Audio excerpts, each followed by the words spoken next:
Aujourd'hui, la convergence des univers IT et télécom permet aux retailers d'offrir une toute nouvelle expérience aux consommateurs.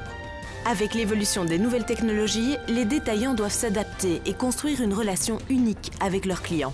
Être présent sur tous les canaux de communication, utiliser les TIC pour personnaliser leur expérience shopping, autant de changements pour les commerces qui leur permettent d'évoluer dans une société ultra connectée.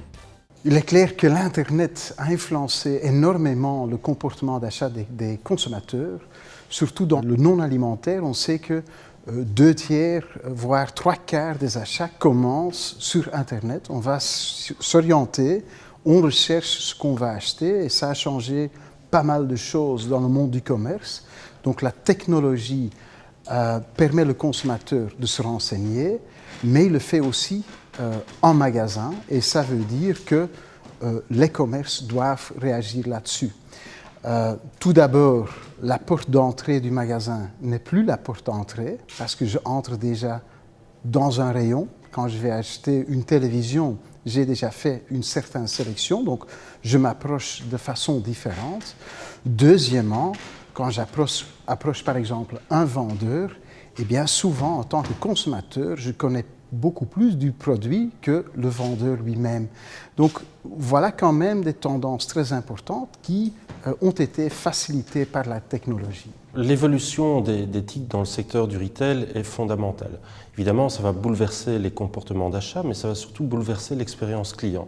Cette expérience client, elle va être enrichie d'un ensemble de phénomènes, notamment l'identification de ce client au travers des devices qu'il utilise dans les différents magasins, mais aussi dans l'identification de ses propres besoins, de ses propres centres d'intérêt. Ce qui va permettre aux différents retailers de s'adresser à ses clients de manière fondamentalement différente et de manière beaucoup plus ciblée. Et donc ça va permettre de lui proposer par exemple des promotions qui sont adaptées à sa recherche ou à sa situation de vie ou à ses besoins familiaux par exemple. Et donc le comportement d'achat et l'expérience du client va être fondamentalement transformé. Les retailers sont presque obligés de choisir pour une stratégie omnicanale. Ça veut dire quoi ? Tout d'abord, ils doivent mettre en lieu plusieurs canaux de communication, mais aussi de vente. Donc, les sites web mobiles, mais aussi les magasins. Deuxièmement, ils doivent les intégrer. En tant que consommateur, je m'attends qu'une enseigne est représentée de façon consistante dans tous les canaux. Et le troisième point, c'est en fait mettre le consommateur au centre de son business et ne plus le magasin. Et c'est surtout le dernier qui est très difficile. Toutes les personnes qui sont actives dans la distribution, eh bien, ils ont grandi dans un monde où les magasins sont au centre de l'univers. On fait le tout pour attirer le consommateur vers les magasins. Mais peut-être le consommateur, lui, il préfère de faire des choses sur Internet. Alors il faut suivre le consommateur. Si je préfère acheter online, mais procurer mes commandes en magasin, laisse-moi faire. Si je veux me renseigner en magasin, ensuite rentrer chez moi et placer une commande, laissez-moi faire. Laissez-moi faire. Et ce changement de paradigme, c'est ça le grand défi. Pour les distributeurs, une fois qu'ils font le choix, il reste encore pas mal d'autres choses à faire. Ça demande quand même des investissements très importants dans la technologie, dans des conditions économiques qui ne sont pas tellement favorables. Et en plus, évidemment, il faut vraiment changer sa méthode de travailler. Il faut donner des entraînements aux vendeurs qui doivent prendre une autre approche. Les flux dans le logistique changent tout à fait. Il faut intégrer le logistique des magasins avec le logistique Internet. Aussi dans la communication, il ne suffit plus de simplement envoyer des folders, avoir une carte de fidélité, mais il faut aussi utiliser la communication digitale. Donc, quand même pas mal de défis, mais si on arrive à le faire, eh bien, on a vu déjà des succès éclatants.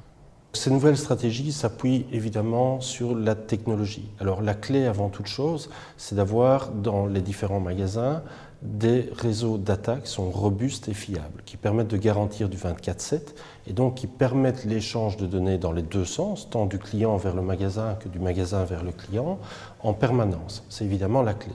Sur base de ce réseau data, on développe une infrastructure Wi-Fi. L'avantage de ce Wi-Fi est de permettre l'identification du client et donc de lui adresser par la suite des messages qui lui sont tout à fait personnalisés. On peut par exemple le géolocaliser dans un magasin et lui adresser des promotions en fonction par exemple de ses déambulations dans le site qu'il visite au moment où il est présent. On peut également imaginer que le client identifie une liste d'achats et coche avec son smartphone ou sa tablette les différents articles qui l'intéressent et qu'automatiquement ces articles soient migrés vers une liste d'achat, par exemple pour une naissance ou un mariage. Et donc la clé, c'est vraiment le Wi-Fi qui permet de collecter les informations du client.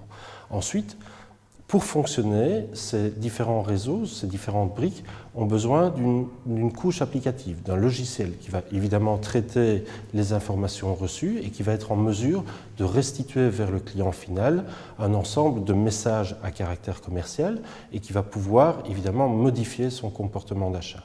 Et donc c'est ce que l'on appelle le cloud, qui permet d'héberger ces applications et en même temps de les déployer de manière aisée.